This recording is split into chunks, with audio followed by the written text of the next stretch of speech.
এই গাইজ আমি আবার একটা মিনি ব্লগ নিয়ে চলে এসেছি। তোমরা সবাই কেমন আছো? আশা করছি খুব ভালোই আছো। তো আজকে খেতে ইচ্ছে হচ্ছে খুব পিৎজা, বাট পকেটে পয়সা না থাকলে কি করা যাবে, তাই ঘরে যা ছিল তাই দিয়ে ভাবলাম বানিয়ে নিই। তো ফ্রিজগুলোই দেখি 4-5টা অনেকদিন আগের থেকে রুটিটা রাখা ছিল, মানে ব্রেড।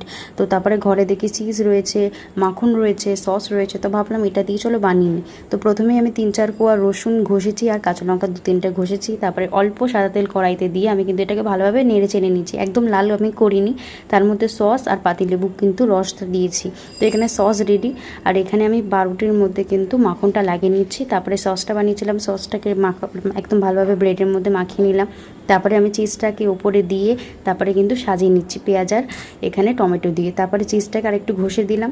এবার কড়াইতে আমি লো আঁচে ঢাকা দিয়ে কিন্তু এটা দিয়ে দেবো হতে। 10 মিনিট টাইম লেগেছে। 10 মিনিটে কিন্তু পিৎজা একদম রেডি, আর খেতে কিন্তু দারুণ হয়েছিল। তোমরাও চাইলে কিন্তু ট্রাই করতে পারো।